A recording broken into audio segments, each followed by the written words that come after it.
the blockchain and blockchain technology. I'll start off just so that we get into the flow of things. I'm Karen, I'm from BlockCypher, and BlockCypher is a blockchain as a service. We provide blockchain web services and infrastructure. So how many of you are entrepreneurs in this room? Okay, so you can sign up today, start using our web services immediately without having to set up your own node, your own infrastructure, hire your own DevOps, operations team, and you're ready to go. Start using blockchains. And so we have thousands of customers, including the largest organizations like the US Department of Homeland Security, Department of Energy, Deloitte, as well as the tiniest startups and one-person teams. So I encourage all of you to talk to me afterwards if you have any interest or any questions about how to get started. Now I just want to hand it over to this team, and if you just go down the line, introduce yourselves, your companies, and the role the blockchain has. Sure. My name is Abraham Kang, and I work for Samsung. I work with different groups in Samsung and look at technologies, companies, evaluate founders and their ideas, and help Samsung to try to understand where to invest. So working with different groups like Samsung Next, Business Strategy, Tech Sourcing, I help them to look at different technologies and make decisions. So I'm primarily focused on security, blockchain, and AI. Good morning, everyone. Thanks for this invitation to be the panel. I previously worked for a company called Huawei in China as its chief blockchain architect. Recently, I started my own company, especially advising on the blockchain space, blockchain security, blockchain AI. My background is on the cybersecurity, including identity access management, web security, the OWASP top 10 type of the work. And the reason why I really interested in the blockchain and the security is really, I personally believe that blockchain can really have a good help on the data security for the enterprise. And also, in terms of the blockchain itself, as most of you know, there is lots of breaches related to the smart contract on the Ethereum. And also some of the exchange has some vulnerabilities and which causes the funds to be stolen. So also from another angle, I really am interested in how basically a blockchain plus security type of the paradigm can help implement your blockchain security. Hi everyone, is this working? Can we get more volume on the mics on the panel? Coming for it. Oh, there you go. Okay, sorry. Hi everyone, my name is Abhishek Shukla. I'm a part of the GE Ventures team. I look at software investing for General Electric, basically software infrastructure investing, which includes things such as cybersecurity, cloud infrastructure, and some of the horizontal technologies such as blockchain and AI. What brings me here is obviously the intersection of how blockchain is as a technology is evolving and can be used by industrials such as GE and in a secure manner. So I look forward to the panel here. Good morning, everyone. So my name is Pete Barton. I'm the founder and CEO of a company called Votem, and we do voting in elections on blockchain. And there are essentially three voting markets. There's the voting we all think about with governmental elections. There's also a very large market around voting for private organizations, from labor unions to associations to really anybody, to school boards and homeowners associations. Excuse me, and then there's voting around corporate proxy, which we do not focus on right now. So it's really private and public elections. Today, the company's about 3 years old. We've actually tallied about 8.5 million votes on our blockchain platform to date, which nobody in the world has done. We acquired a company in early 2016 and ran the online voting, with finger quotes, so I'll get into detail if we need to on that, for the state of Montana, Washington, D.C., for their military and overseas voters in the 2016 election cycle. And these are our customers again for this year, so we'll be running that for the 2018 election cycle. And if we can get the job done, we'll actually be doing some of that on blockchain for the general cycle this year. which again, nobody's done before. We've also created something we call the proof of vote protocol, which we trademarked, which we think is pretty cool. It's built on top of the general consensus algorithm around proof of stake, but we believe that the biggest inhibitor in the elections industry to moving towards electronic voting, if you talk to voters, everybody wants this. Nobody really likes going into a polling place and filling out a paper ballot and going through that process. The biggest inhibitor to our success is that we need to make electronic voting and online voting as verifiable for elections officials as a paper-based ballot system. If you have a polling place and you have paper ballots, that's very observable, and it feels very comfortable to elections officials. It feels, frankly, very comfortable to most voters. So this proof of vote protocol is designed to create an end-to-end verifiable process that is as verifiable as that is currently, and nobody's really done that before. So we are finishing out that protocol. We're sending it through a round of vetting. Once that's done, we will open source the protocol, and then we're building the platform around that, essentially. So. Okay. So maybe we start off with Ken and Abhishek. If you guys could talk about what the top 3 or challenges or opportunities in cybersecurity today that are driving your organizations to use blockchain technology. Oh, okay. I thought she said Ken. Okay. Should I start first? Sorry, actually, sorry, why don't you start first? Okay, Yeah, okay. So sorry. right now there's several things related to security and blockchain that are gaping holes. One is where you store securely your private keys. So right now people are storing their keys on their computers, on their phones. There's ransomware that's attacking it. So the first question is, how do we secure that? And there really isn't, I mean, there's a tracer thing that was shown today in the earlier thing, but there's still some attacks that can occur with that. And then when you look, the next thing that's related to security is the exchanges themselves. So they're hackable, they're being hacked all the time. The infrastructure itself, the protocols itself. So there's something called IOTA. I don't know if anyone's familiar out there with IOTA. It's now the top 10 platform and currency. But the thing is, there's a lot of questions around its hashing algorithm, and if there are collisions, and if it was done on purpose. You know, when you look at the protocol, there's issues. And then when you look at smart contracts, when you program it, there's a lot of inconsistencies in the language. For example, default access specifier on attributes versus methods are different. If you don't put an access specifier on your attribute value, it is private. But if you don't put an access specifier on a method, it's public. You don't see these kind of inconsistencies in a language. And there are many situations where problems have occurred because of these inconsistencies, because the developers are making mistakes like renaming classes so that the constructor now, because the default access specifier is public, becomes public, and anybody can go and become the owner of that contract and extract all the money out of that contract. These are the major issues that I see in blockchain security.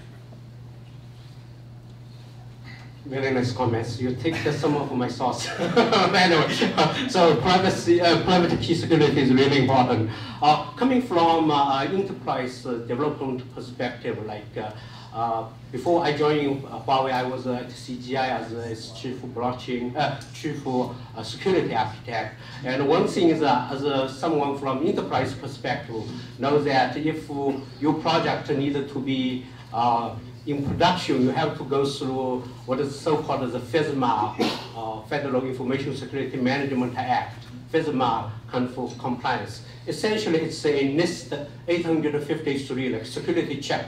You have to make sure it's technology, administrative policy, security control in place. So the blockchain, it's really different from like AI or big data perspective. It's started from the hacker or the developer community, not from enterprise community. So now actually the enterprise, such as my previous company, Huawei or CGI or the other bigger company, they are looking at if we implement the blockchain security, how can we meet a certain standard like FISMA or PCI DSS or HIPAA compliance. So those really need a comprehensive security approach in terms of data security, in terms of the vulnerabilities potentially within your protocol. Like IODA, I think I talked with MIT's professor who basically wrote this article. It's certainly really a problem with the hash algorithm, and also the fact that they have a global coordinate. So there is a vulnerability, although the DAG itself, in terms of the data structure or the blockchain architecture, it's not a block, it's not a chain, but it's a innovation somehow in the blockchain space, but there's still lots of work to do. So this one comment. Another is really the data security is really important.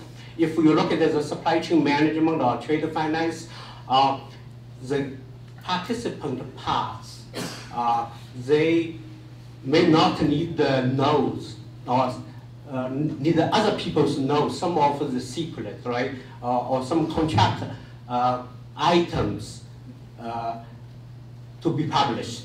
You know, like if I sell this to a company A for a certain amount of dollar, that may be to be a secret. So there is some research on things such as secure multiple part computing, or SMPC.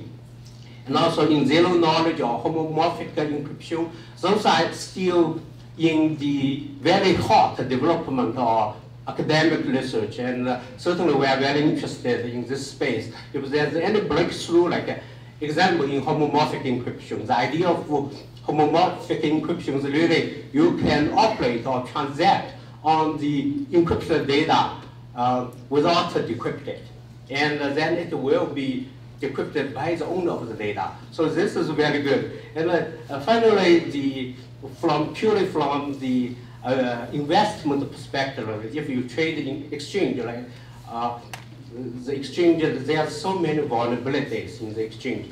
Most major exchange market has been hacked. Bitflex, recently is CoinCheck, you know.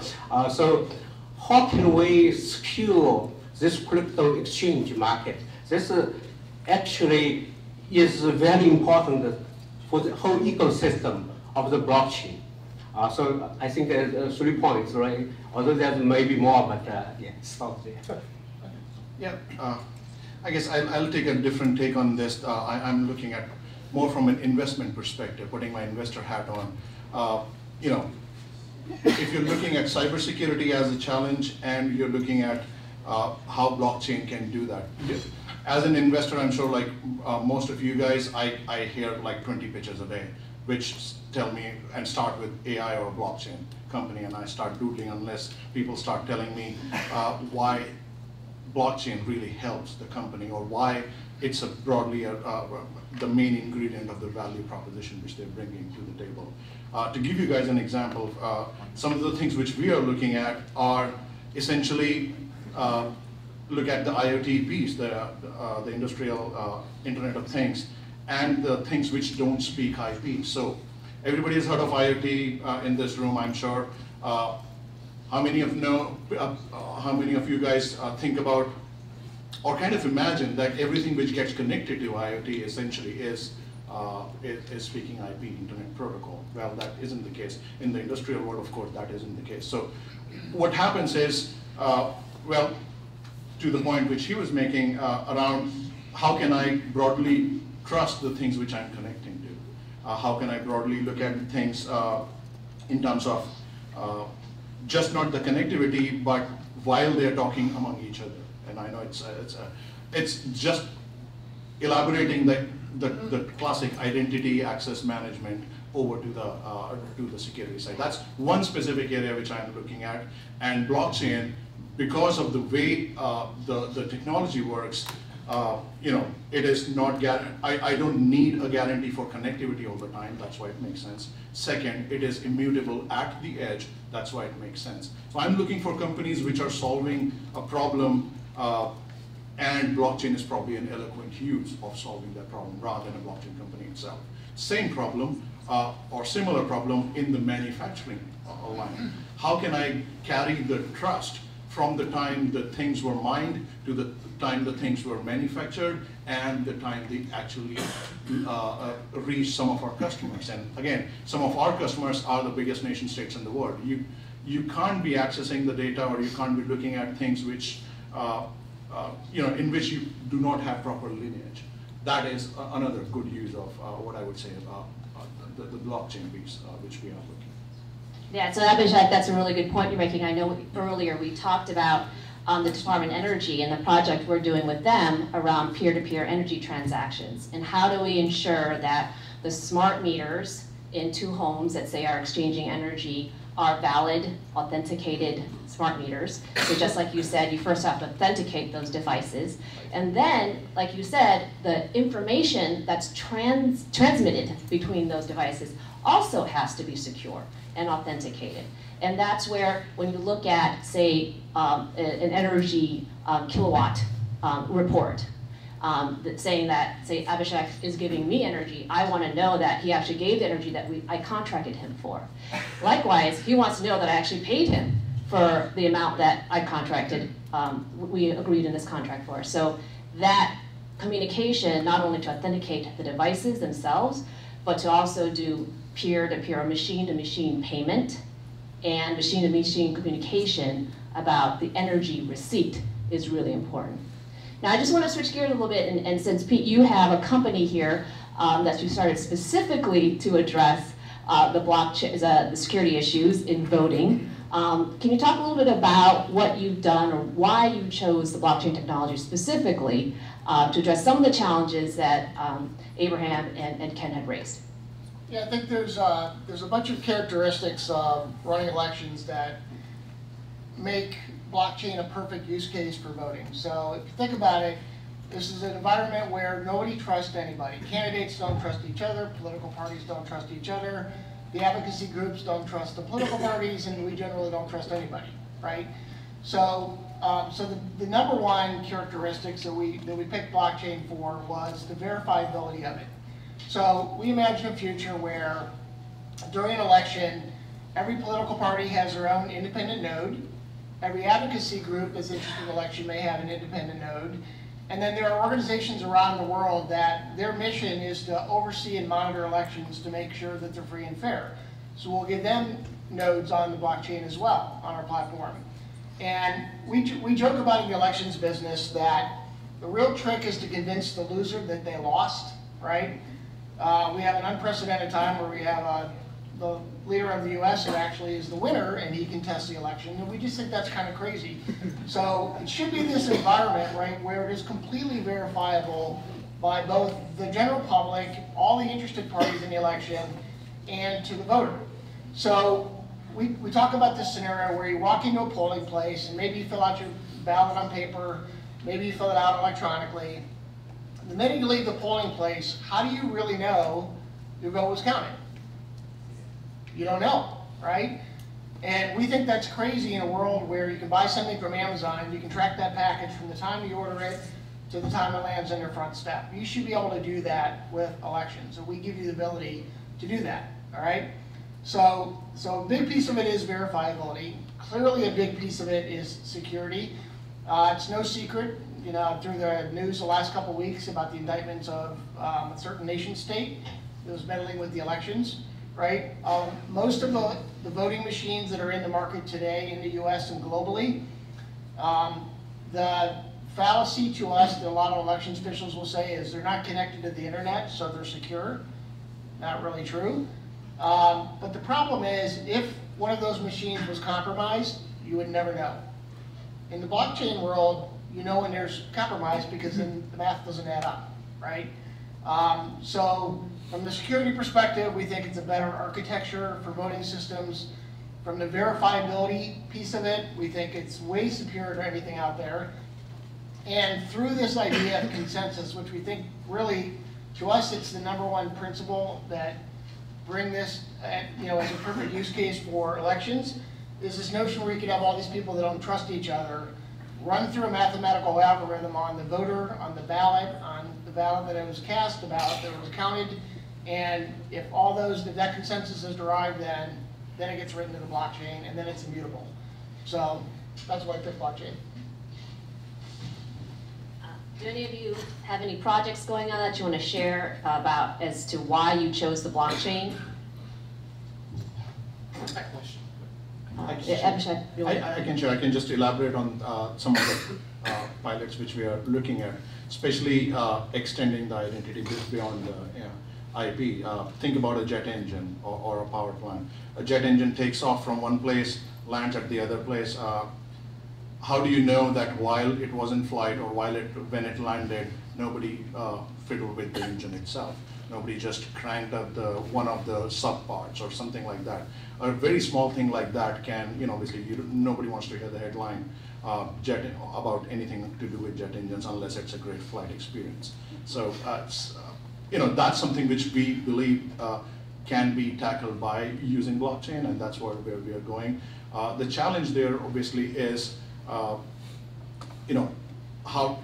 their biggest challenge is the same engines can be hung on different airplanes across different airlines. And right now the answer is people really have manual notebooks on which they have the maintenance records. Can you automate all of this process and essentially make sure that if an engine moved from one airline to the other or did something else, that you can track the entire verifiability and all the service records. It becomes plausible when the asset in question is a multi-million-dollar asset. It becomes a very different ballgame when you're thinking about assets which are, I don't know, some cameras or $100 routers or whatever else. So I think that's where we're trying to go, and we'll see how this transcends. But the beauty of using a blockchain in this entire experiment, in my mind, would be that nobody ever recognizes it. If I can use an Okta or a ping or whatever else system and extend the identity beyond IP without the person who was doing the cyber security project management for me realizing that at some point in time there was a handover over to blockchain, I think that's the best solution. You cannot be thinking about having a separational OT cyber technology expert and a separate IT cyber technology expert. These two worlds, yes, people keep talking about IT and OT colliding, but there's two different worlds. They operate on different principles. IT cybersecurity, we all know, best effort basis. I sent you a packet, you received it. If you didn't, well, I'm going to send it back to you again. That's fine. In the OT world, well, I sent you a packet, you should have received it. Or if I told you to switch on or switch off, well, you should have done that. Very deterministic. That's why blockchain becomes very, very useful in that scenario as well. Yes. So you Sure. question? Sure. Okay. So one of the projects I'm working on is called the key, THEKEY. That's the identity of the person. Like you said, the identity of thing. I think both are very important for the blockchain or for the whole IT or OT world. The key ingredients of this the key project is it's already in operation in China, has 210 million users use that application. And also it's based on certain patented technology. It's like if you look at this use case, like a simple use case shopping, you need a certain of identity persona, which is not complicated. It's maybe just static data. It's using a so-called self-sovereign identity, like Civic, right? You can provide your identity, and they reward you for you providing those identity in certain business scenario.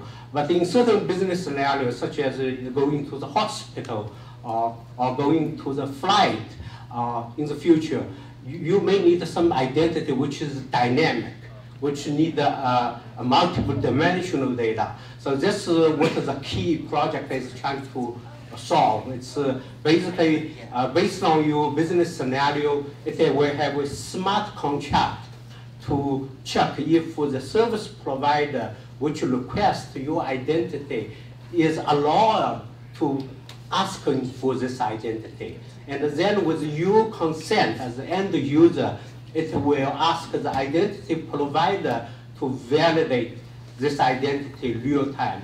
So I think this is identity that really should work in the future. So we are working on this problem. So in that example, yeah, so that's it's a very good example there.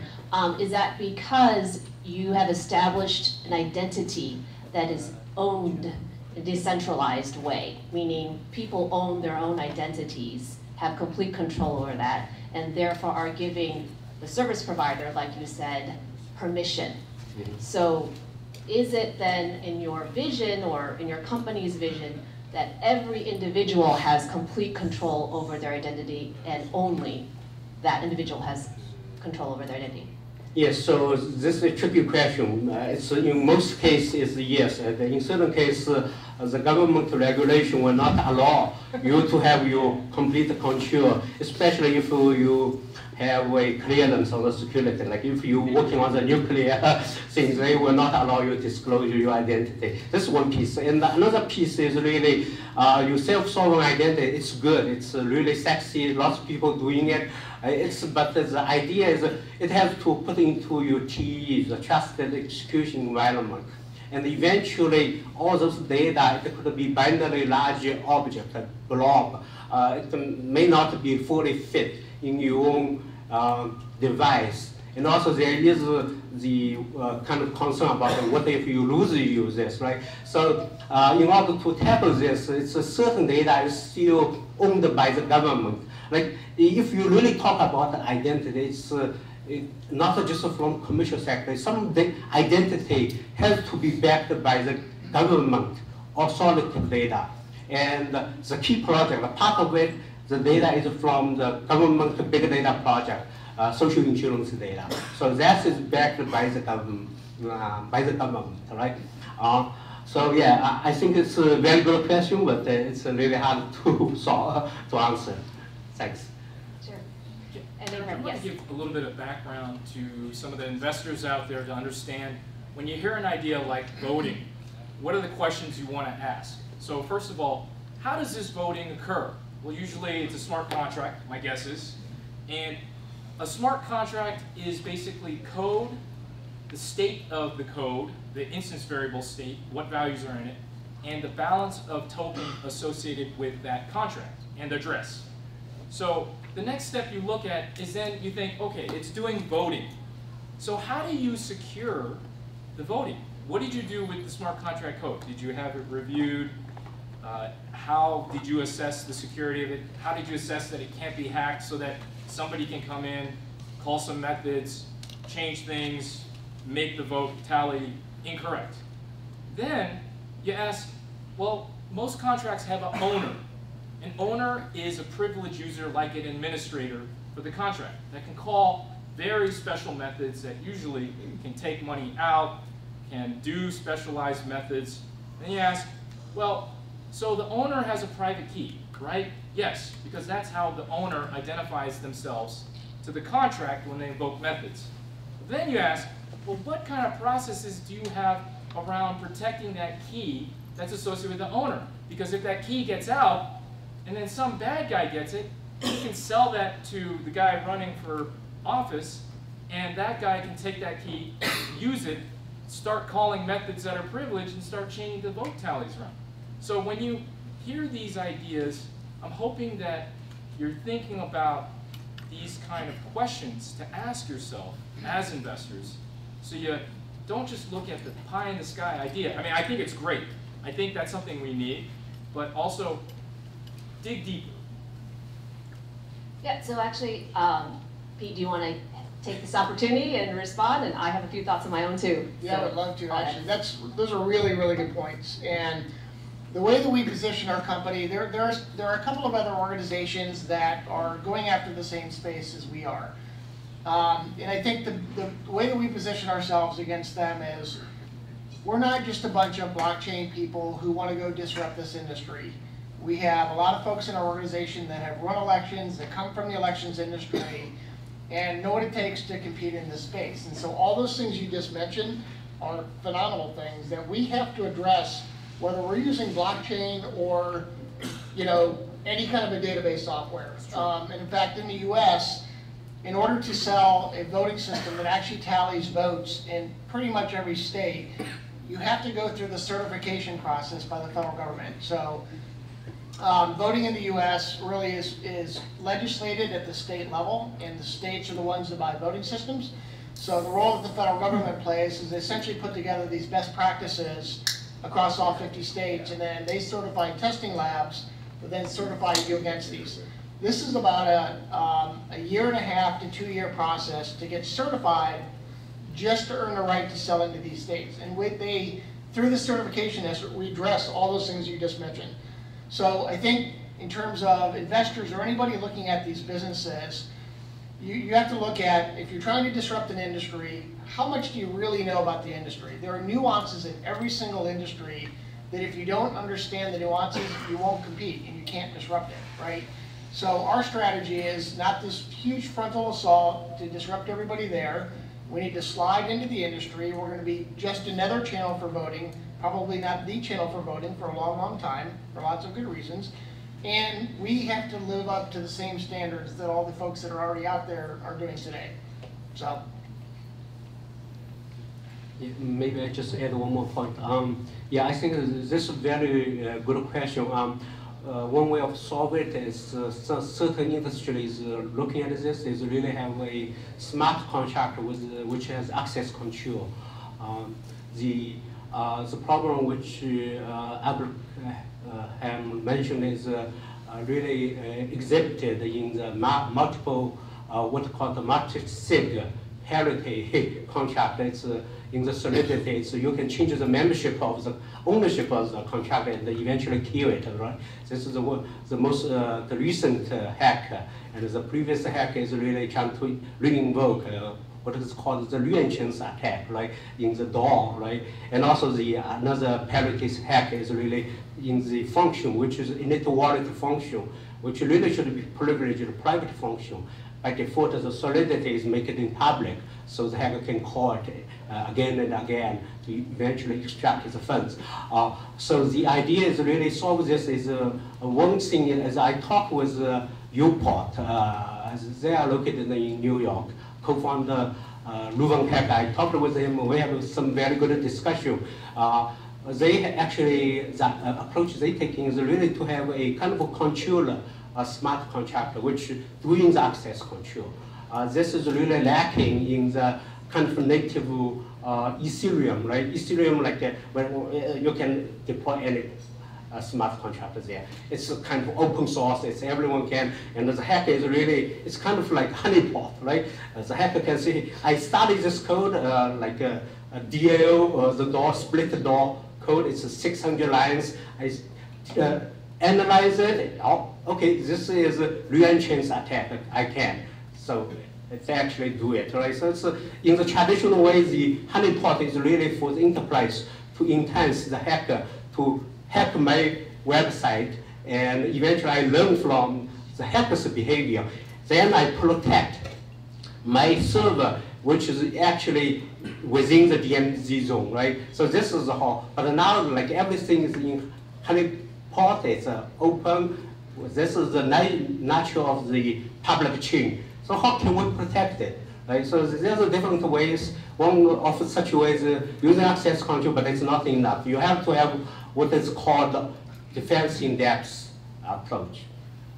Yeah, and I would like to bring it back to why the blockchain to begin with, just at a fundamental level. I mean, we had hacks this year, breaches, right, at an enormous scale to these databases for a reason, because they're easy to get into. These hackers have figured out how to get into these centralized databases because they're easy to get into. Whereas if you look at the blockchain, fundamentally the way it's set up and the way that consensus is achieved makes it extremely hard for hackers to figure out all the different databases, all the different systems, all the different computer systems around the world at the same time, and figure out how to get in and change a record, right? That is virtually impossible. And that's why the blockchain, the way that records are added, plus the encryption that is used for the blockchain is so superior to existing databases, and that's why people are using the blockchain. So I just want to take us back to that point before we go on to the next question, which is the question I want to end on, because I know it'll be a controversial one. So I'll preface with, how many of you here own cryptocurrencies? Okay, so a fair amount of you. Some of you don't. And so I'd like to talk about incentives. And so central to the blockchain is how these records are added to the blockchain, right? And so the incentive in cryptocurrencies is that there is a payout. Now, question to the panel here is, without that monetary incentive, what is the incentive to securing the blockchain? So you're saying if miners don't get paid for mining blocks, what's their incentive? Yes. So I will, so maybe I take a crack on this. So there is some proposal in the blockchain space which really say there's no incentive. It's okay, right? One is IOTA. Another one is Algorand by a professor from MIT. It's called ALGORAND, algorithm random, right? Algorand. It's basically POS, but a proof of stake plus a little bit of POW, but there's no incentive. And also there is a blockchain called NEO, everyone knows, NEO, right? That also miner, or it's not called the miner, right? It's called the validator, right? Don't have the related incentive. So there's a huge debate. Like if there's no mining incentive, there's no block award, it will be secure. So in traditional enterprise world, IBM coming up with Fabric say, hey, we will not have cryptocurrency. It's a way which you don't get the mining power, but you get the incentive from your application, from the users, so they will pay for it using the fiat. But will that work? I just say my own personal opinion. That only will work in very limited, small scope case. You do have to have the cryptocurrency and the miners, the people who really maintain the network, the security, have to get rewarded. Otherwise, your network will be going down. Yeah, I would like to just broaden the conversation and the question which you asked, Karen. For some reason, we are yes. Let's not confuse blockchain with crypto. That's what I would like to say. Right. Those two things are very different. The business models are very different.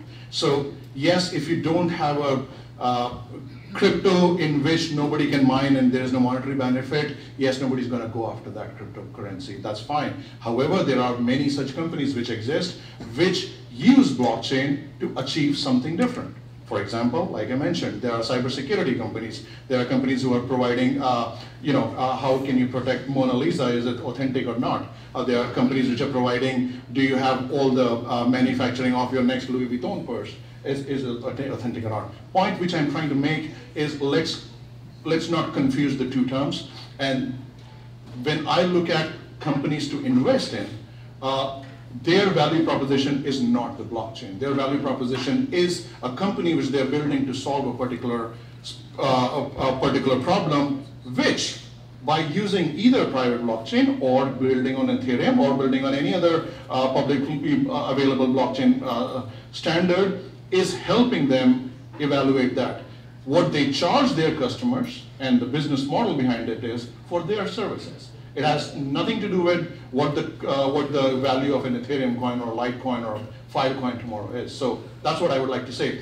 And as an investor, if all of you guys, unless you're really cryptocurrency enthusiast, in which case I have very limited experience in that, I would caution you and warn you to not think about just going about and investing in the next blockchain company, because guess what? That's exactly what happened 10 years ago, and we all know what happened next. So I'd like to comment on this. So we say inside the company economic incentives are everything, and I do believe that. And I think the brilliance of Satoshi's white paper was the adding of the economic incentives around mining Bitcoin. But I think economic incentives are very unique to you personally. And I think economic incentives could be in a B2B environment where the company is, by using a platform based on blockchain, they get paid to do something. So in our world, we're talking to organizations that, again, get paid to validate, monitor, and oversee elections. They can now do the same thing with much lower cost because they're not literally sending people out into the field, and they're still getting paid to do the same thing. That's their economic incentive. So we can give them the ability to do that on our platform, validate and verify votes. We need to go through a process that they are trusted and credentialed and whatever, and elections folks trust them, but that's their economic incentive. And so without that piece, it is difficult, frankly, to build a trustless system. I think it's just that economic incentives differ based on the situation and environment.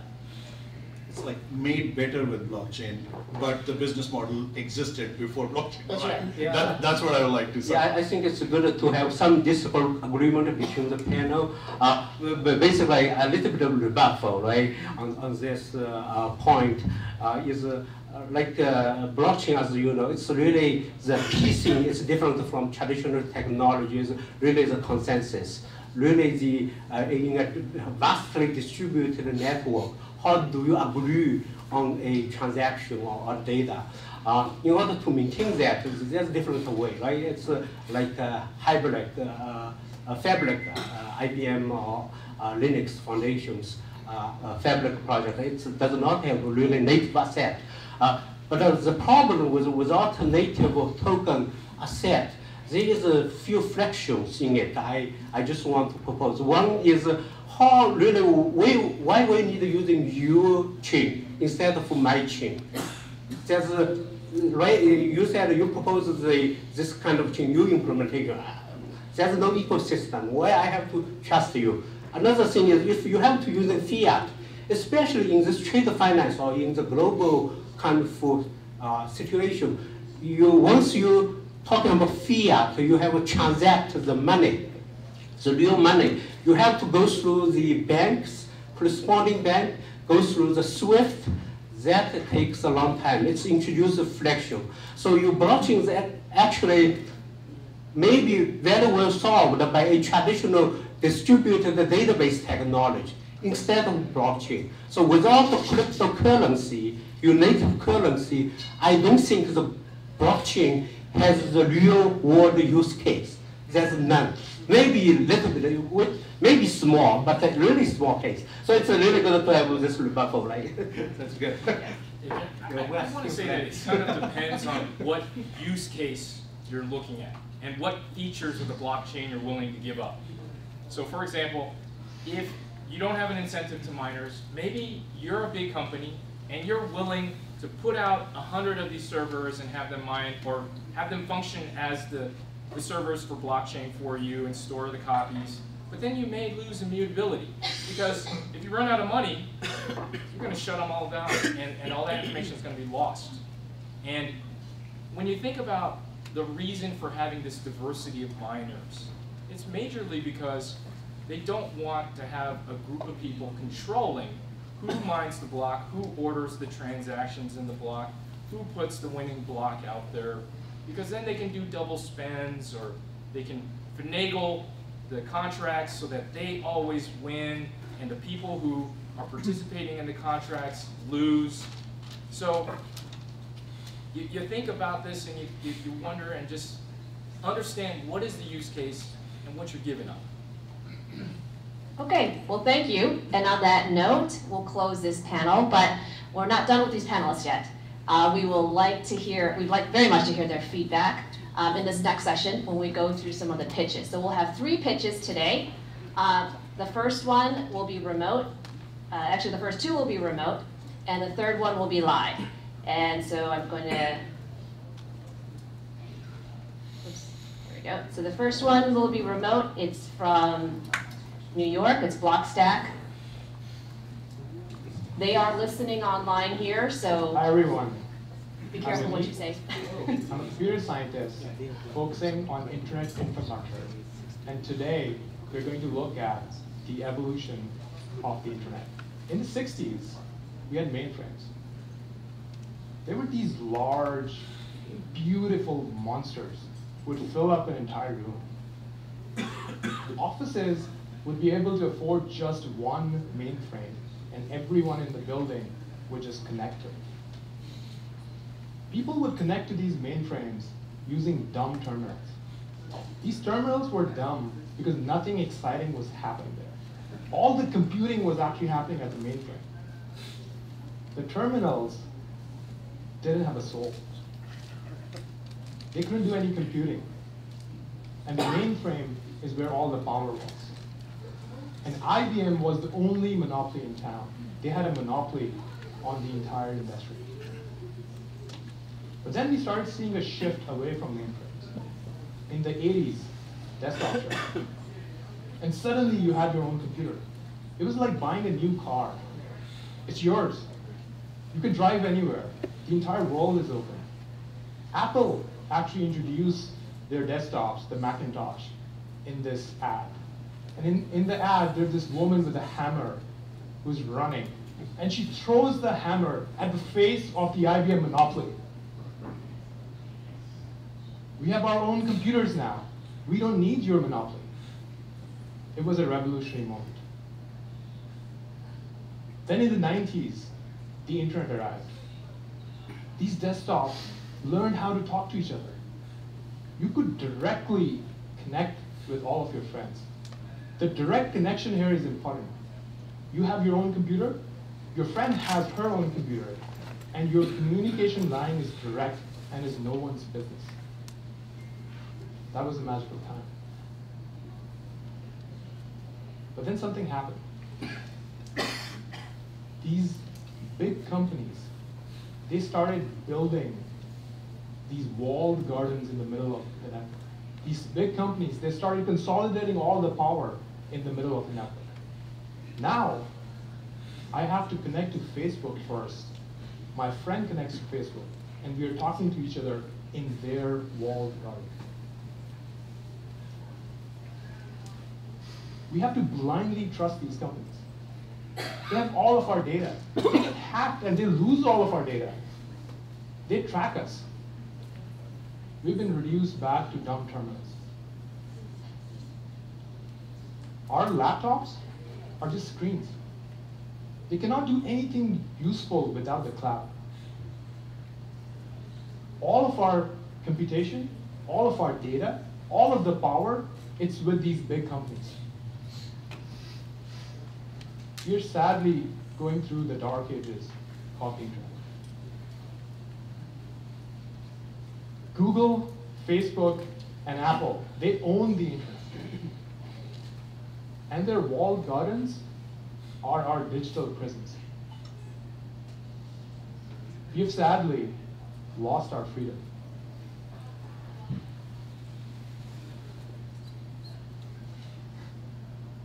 But what if we could start again? What if we could build a new internet? What would be the DNA of that new network? We'll have to take a step back first and look at the real world. In the real world, we have property rights. We can actually buy a piece of land. We can build our house there. We can keep all of our belongings there. But on the internet, there's no concept of property rights. We just rent spaces from big companies. In the real world, we have privacy. If you have a picture and you hang it in your living room, only you or your family can look at it. If you invite friends over, they can look at it. If you take a picture online and save it on Google or Dropbox, their engineers can look at it. Anonymous hackers can look at it. Foreign governments can get access to it. Privacy online barely exists. We want to bring the digital world closer to how the real world actually works. We want a new open internet that has the concept of property rights. This is exactly what we are doing at Blockstack. I know it sounds ambitious, but we have already built a new decentralized internet. You download the Blockstack browser, and you can connect to this new second internet. This internet, only the users have access to their data. There are no big companies in the middle. To understand how this internet works, first we need to understand this technology called blockchains. Blockchains are basically a technology that removes middlemen. I've been doing computer science research for over 15 years now, and I've never seen something this revolutionary. Blockchains give the power back to the people. And I don't take this lightly when I say that this could bring a bigger change in society than the Industrial Revolution. Blockchains were invented in 2009, and the initial application was in payments. So imagine if you want to send a payment to your friend, there are all these big banks and third parties that you trust. I have an account with a bank. I trust my bank. My friend also has an account, and the bank can actually make the transaction on our behalf.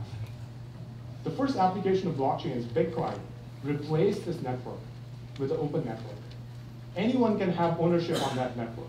You don't need permission from anyone, and you can actually send transactions on this network. Without getting into any technical details, the one thing that you need to understand about blockchains is that you don't need to trust anyone. The network is secured by mathematics and cryptography.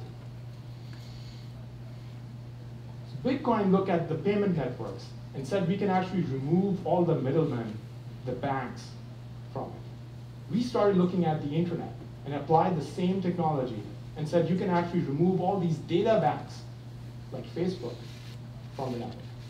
So how do you use this network? There's this concept of a crypto token. You can think of them as arcade tokens. Just like you buy an arcade token and you can now play a game, similarly you can buy a crypto token and you get access to these decentralized networks. You own these crypto networks with a long private key. You could just think of that as a very long password. This technology is so secure that for someone to actually crack a private key, they would need more energy than is present in the entire solar system.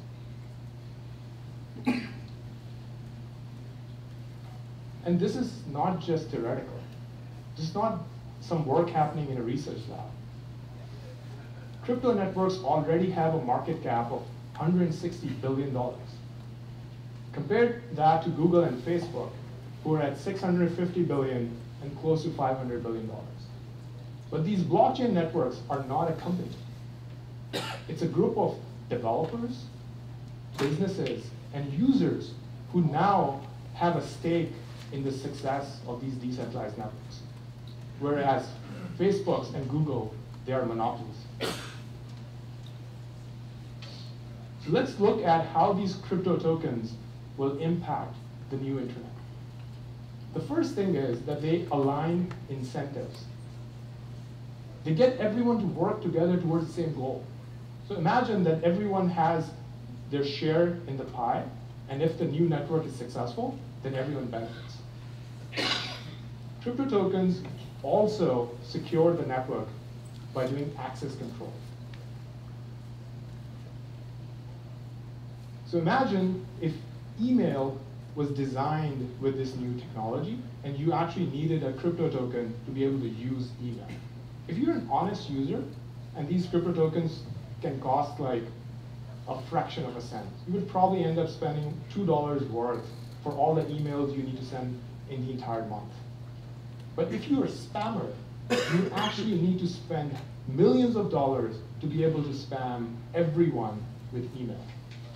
That's how these crypto tokens can secure various scarce resources on a decentralized network. In the traditional internet, there was actually no incentive to innovate at the lower layers of the protocol. These are the actual pipes that deliver your data, or all the open protocols which were used for communication. All the value was actually captured at the application layer. This is where the Facebooks and the Googles of the world operate. They have millions of dollars. They can hire the top engineers and basically work on whatever they want to. In a way, they have a monopoly over innovation as well.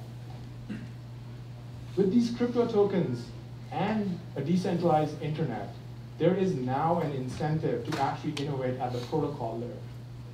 The protocol becomes a shared resource, a public good that everyone benefits from.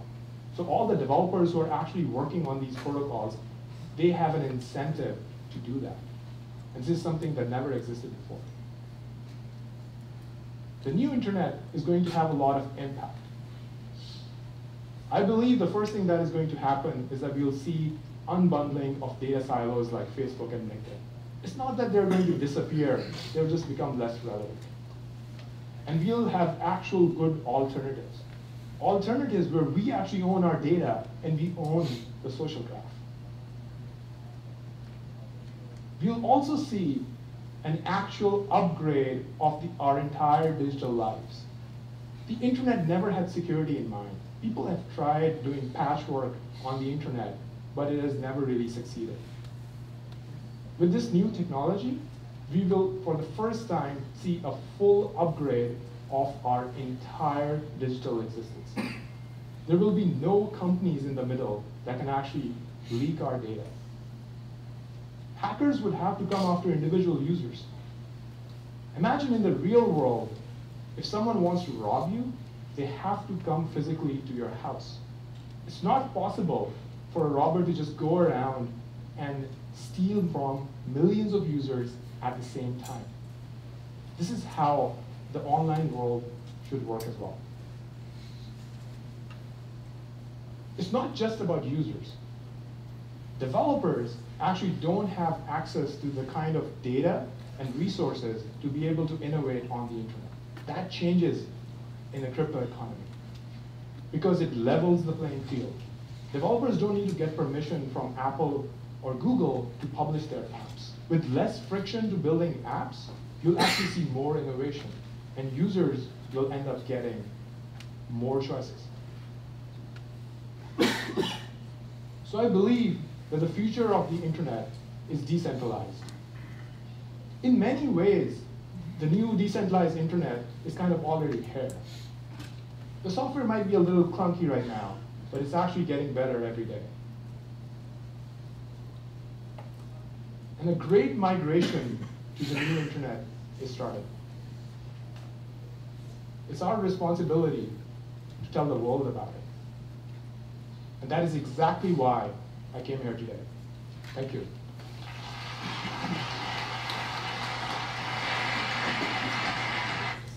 All right. So back to the panelists.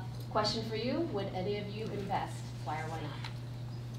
Well, I'm kind of... Hey guys, how's it going? Today I'm going to show you my awesome new Wix website. Okay, we don't need to hear that. I'm a little concerned about certain aspects of what he's saying he wants to do, and not from a, I think what he's doing ideally is good, but from a cost perspective, he was saying there's going to be a cost to access the network, there's going to be a cost to send email, there's going to be a cost to send SMS, there's going to be a cost to do video, there's going to be a cost to do everything on this darn network.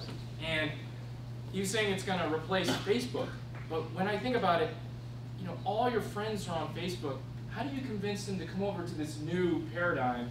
And where is that new Facebook in this new paradigm? And then how do you convince all your friends to suddenly pay for every single thing which they got for free? So, you know, for me, that's kind of an issue. And when he says there's less friction in this model, but the apps and developing the apps are kind of clunky, those are kind of contradictory. When you're a developer, you want to develop something fast, you want it to work, you don't want it to be clunky. Why would you pick this platform? So those are, in a nutshell, my concerns. So I don't know if anyone is online right now and can respond. Okay. Okay, so let's open it up, unless somebody else has a comment from the panel. Yeah, I think open it up to questions from the audience. Yeah, I think this is really in early stage of the development in the blockchain, the whole technology, the whole ecosystem. The idea behind it, the self-solving identity, the whole decentralized, those are really good idea. I agree with Abraham, it's really the cost. How can you reduce the cost? One way of doing it is to incentivize the user to participate. The service provider basically have to give the token to the end user by asking for the identity.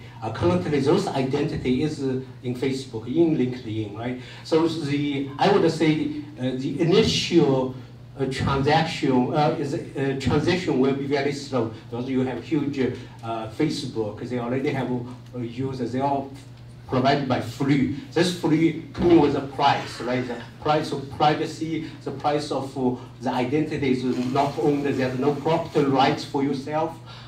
So the real revolution behind this block stake is really the property rights. It's your rights. And you need, if someone needs your partial of your rights, they have to pay for it. And then you can use this. Essentially, it becomes free, but the freedom of free is because of your choice, not because of the Facebook or the Google. So I think this is a comment, but I agree, it's a really very early stage. It's a clunky, and it will take maybe a few years. But once it starts, it will start like unimaginable, like you really doesn't know, right? It's just has to be user-friendly. People use the product will not have to know there's a blockchain behind it, right? Like Abhishek said, it has to lower the barrier of entry for the people to use the project. So I'm going to talk about economic incentives again. So,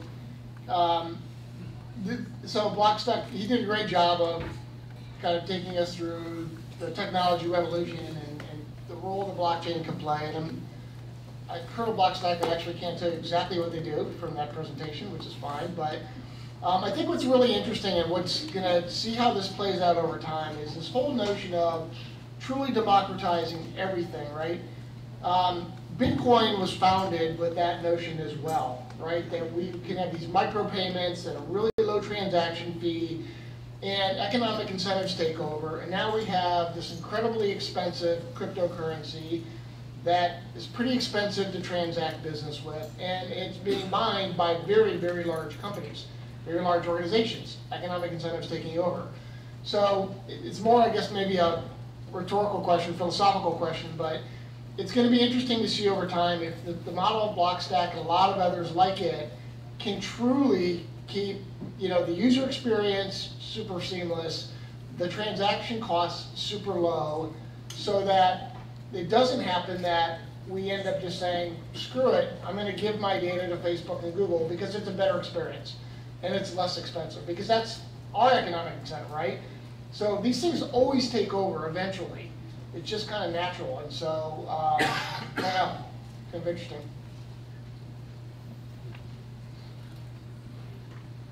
I'm not going to invest in the company. Okay, thank you. Well, thank you guys. So I want to switch gears and see if Edge, if you would be ready to come up and do your pitch. That way we can keep this interactive and live. The other pitch is going to be one that we're watching the video, so I know for those of you who might be falling asleep just before lunch, I wanted to keep it interactive here. So this is Paul from Edge. Take it away. All right. Thanks everybody for kind of being patient through this presentation. And I know I've got lunch over there, everyone's smelling. But my name is Paul Pui. I'm CEO and co-founder of Edge. And let's talk a little bit about something you've heard of throughout this entire conference, which is private keys.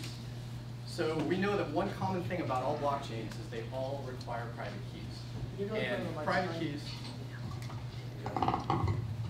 It's a little bit muffled here. So the challenge with private keys and the power of them is that now, with a string of letters and numbers just about this big on your screen, you can hold almost any amount of value. This is how you authenticate to a blockchain. But what does it look like and what does it feel like to actually manage a key and secure a key?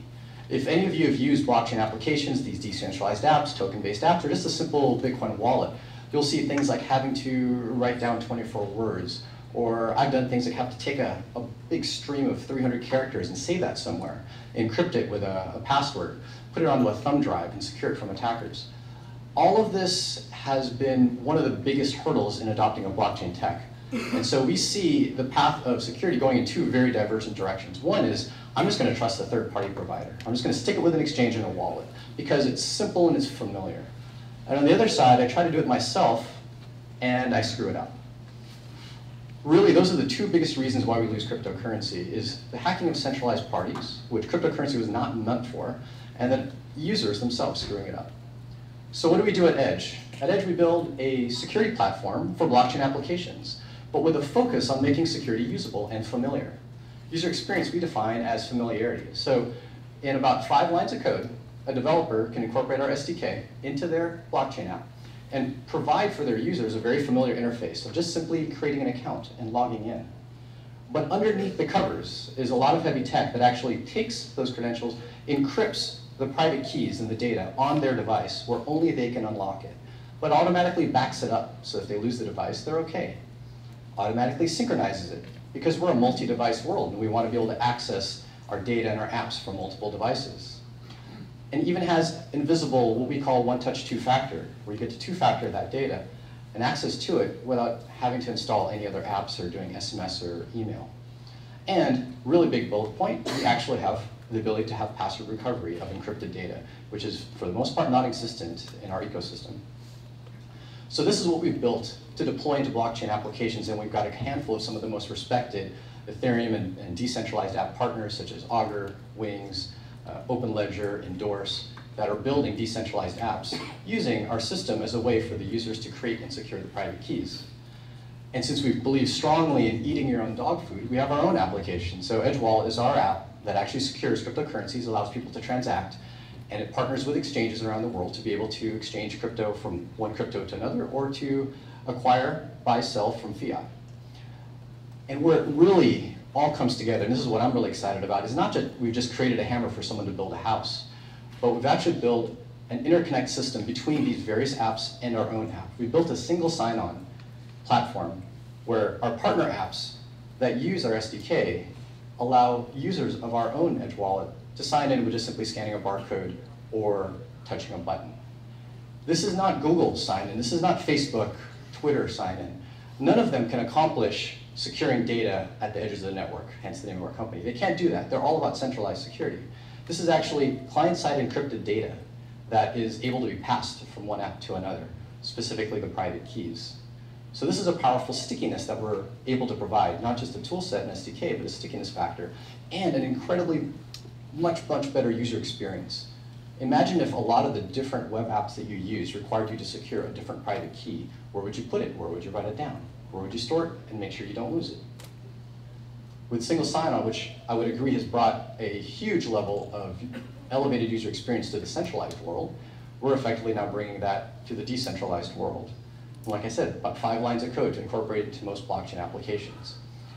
And that integration with our app takes an extra step further. Since we are a multi-asset cryptocurrency wallet, when you sign into these decentralized apps, which have cryptocurrency in them for the most part, you actually get to see the tokens and the currency that that app uses inside of our own Edge Wallet. And the beauty of that is now our app becomes a hub for the different decentralized apps that you might be using. And so we're excited about not just security. I think we define security differently than the rest of the world. We define it as what we can actually get the mass market to adopt. Let's throw everything we can into that, such as client-side encryption, two-factor, but really build something that's for the masses, not just the early crypto enthusiasts or the IT managers at hedge funds that are trying to secure crypto for their clients, but for individual people using the decentralized world. So I invite you guys to try out our platform if there are any developers out there, and if those are especially building decentralized applications, check us out at edgesecure.co. We'd love to meet partners and investors that are looking to bring this new elevated user experience with security to this new industry. Thank you. Once again, I'm Paul Pway, CEO and co-founder of Edge.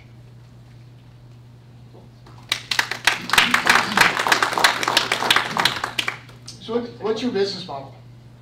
How do you make money? We don't make money, we leave that to the Federal Reserve. But we monetize the application by licensing out the SDK, for one, depending on what the business model is of the company. And we realize that in the blockchain space, there's many different business models, so we're kind of very flexible in that sense. The partners that we have actually help drive user base into our own application as well via single sign-on.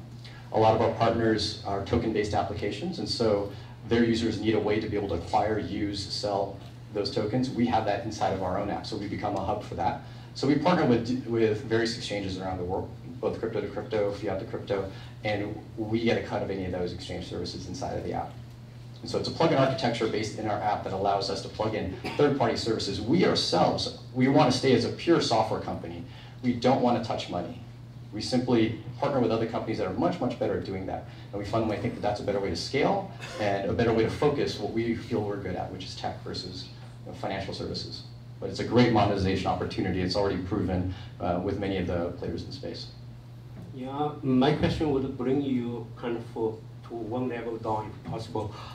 When you're talking about the backup of the key, where it can back up to? Is it to a centralized storage or to? I have three questions, maybe one after another. So you ask this question, I ask this first. Maybe. Yeah, so the backup is onto centralized storage. We host the servers for that. And our goal is not to reinvent the internet, like you might have heard in some other presentations. It's to leverage it and decentralize the security, not necessarily the storage. The beauty too is that our platform makes it where our system is a backup. We are not the primary operating piece of an application. That's client side, much like the presentation that mentioned how we had mainframes, then we had personal computers, and then we have the cloud. We want to bring us back to smart and powerful client-side applications and securing data there, but leveraging the cloud to be able to access that data from multiple places and also to back up that data.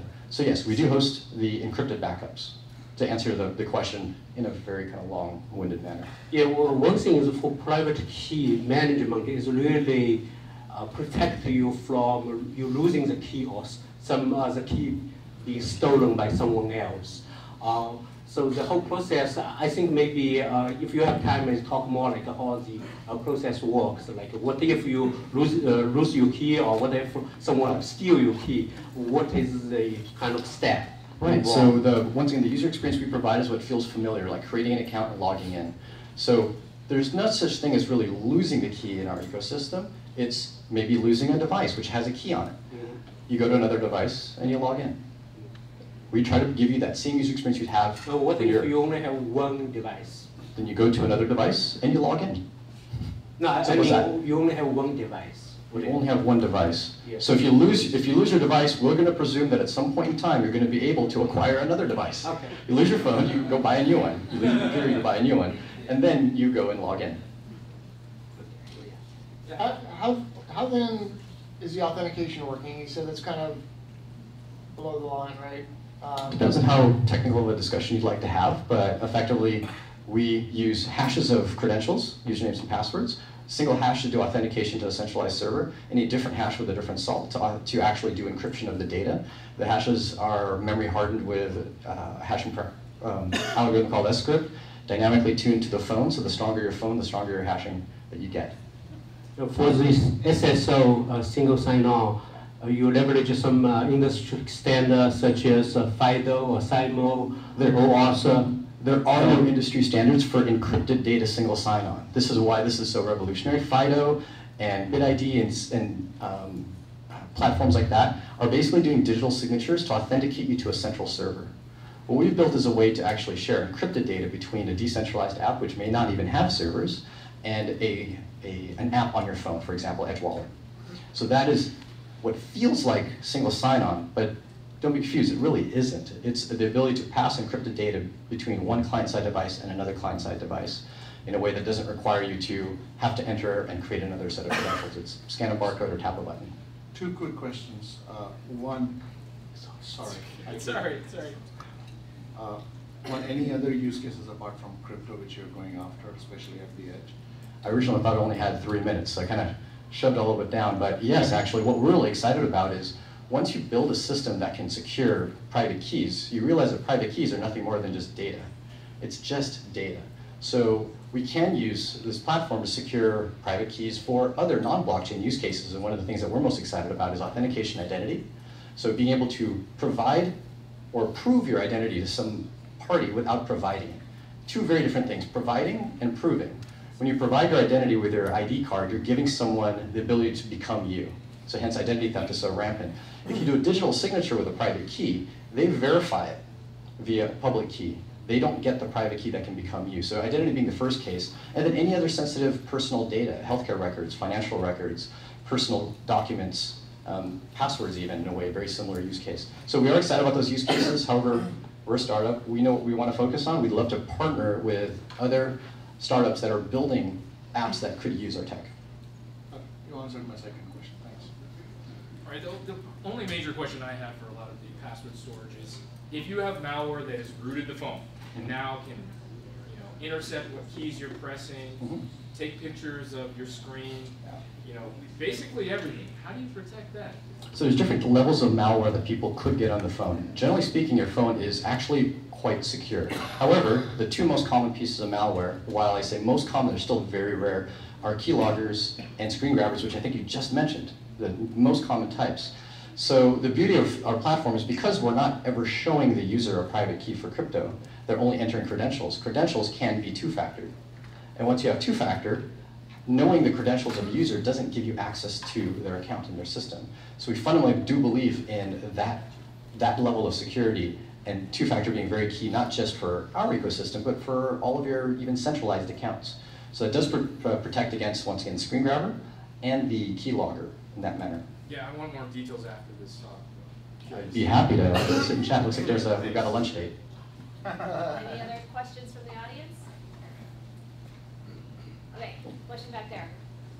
So you mentioned that the user just logs in with the username and password, right? I suppose you somehow use that username and password to encrypt the data on the phone and then decrypt it, right? At a high level, yes, that's correct. So what happens if the user forgets the password? You said that you have a way for them to recover it? Yeah, we have a way to recover that's actually strongly motivated and inspired by multi-sig. So it's not multi-sig the way Bitcoin and other currencies have, but it's basically a split key recovery mechanism. Users do have to set it up, and on our partner platforms, it's part of the account setup process. It's split key, meaning that one key is held on our system and another key is held by the user in various methods of storage, whether it be in their email or on the device or written down. And to recover, the two keys need to come together to get access to the account. In order to get access to the key that we store, we have encrypted and hashed personal questions and answers that we never see, but they're effectively an authentication mechanism to get access to the server. That gets them one half of the key, and then the other that they store, that we would call kind of semi-secure storage, is what then has the other half. But no one thing is enough to get access to it. So someone getting access to the user side of the key isn't good enough. They still need to have the questions and answers. And then someone getting access to the server-side key that we have isn't enough either. So once again, very much inspired by what blockchain has brought us with multi-sig technology, now applied to cryptographic, encrypted data. Sorry. So I wonder if it's still vulnerable to like social engineering and getting access to the other key, right? So it's not vulnerable to social engineering in the sense that the thing that you would need to have is both this first cryptographic key that the user has to decrypt the data, and you'd have to actually have the hashed answers to the questions. So the beauty of our platform is we never, ever collect any personal information. We can't identify any of the users that have accounts in the system. And so there's no way for you to prove who you are to us to be able to recover anything. That's entirely built on technology. Now, people that use our platform, like blockchain applications that use our platform, can layer on top of that personal information for their own purposes, whatever that might be. But that prevents a social engineering attack because you can't really prove who you are to us. Don't I just fish all your secret answers the same way I fish a bank account? Well, so that plus two-factor would definitely protect the user as well. You lost your phone? Yes, I don't okay. have two-factor, right? I log Correct. into the thing, it says I want my secret questions, and then I come to your thing and I say, hey, I lost my phone, and by the way, I know the password and secret questions. You come to my thing and you say you lost your phone. So the loss of the phone, the way that works, so if you do lose your phone, we have a time lock, which is another very common security mechanism, is time locks. So if you do lose your phone, the way you recover it, if you don't have another device that happens to already be authenticated, that has the two-factor token on it, is you request a reset by actually logging into your account. And that reset takes, for us right now, the default is 7 days. During that period of time, the device that actually has been logged in would get a notification once a day, every single day. So an attacker that tried to reset your two-factor would cause you to get a notification every single day, which would give you the opportunity to change your password or disable or reject the two-factor reset.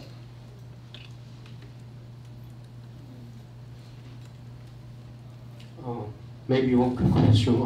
So I guess we can probably, if there are specific questions, people can ask questions separately. Happy to chat at lunch. Thanks a lot, everybody. Thank you. Okay. So thank you guys for your attention. There is one more pitch, but given that everybody looks like they want a break and are hungry, what I'll do is I'll play that pitch for those of you that are interested, and then the rest of you can go get lunch, mingle, ask questions in the panel. We do want to understand and hear what you have to say in person. Thank you.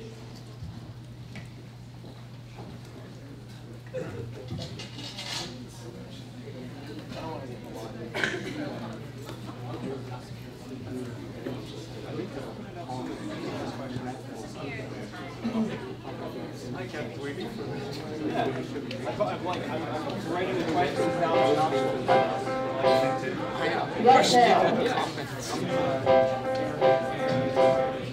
Right now, as a business, when it comes to finding the right cyber protection, it takes weeks or even months sourcing and auditing your needs. ProtectBox makes all of this happen in minutes and hours in 4 quick and easy steps, whether you're protecting your business or supplying businesses with protection. Step 1, you go in. Step 2, if you're a business, you answer questions about you, your current cyber protection, then your buying preferences and your data. If you're a supplier, you answer questions about what services you supply, and to whom, and at what price and payment. Our algorithm behind the scenes matches all of that up so that businesses are recommended not only what they listen, but also what's needed to satisfy standards. At step 3, we show businesses are recommended bundles of solutions for them, which they can sort by price. They can also filter for their preferred suppliers, so that when a business hits select, at step 4, businesses go directly through to the suppliers in the bundle they've selected, and that could be to a supplier's website or call back and the supplier themselves. Whether you're a business or a supplier, we want to hear how best to make this work for you. Do this by registering now or emailing our really team of cyber and data experts from government and industry, supported by organisations who are the voice of small business. Help us help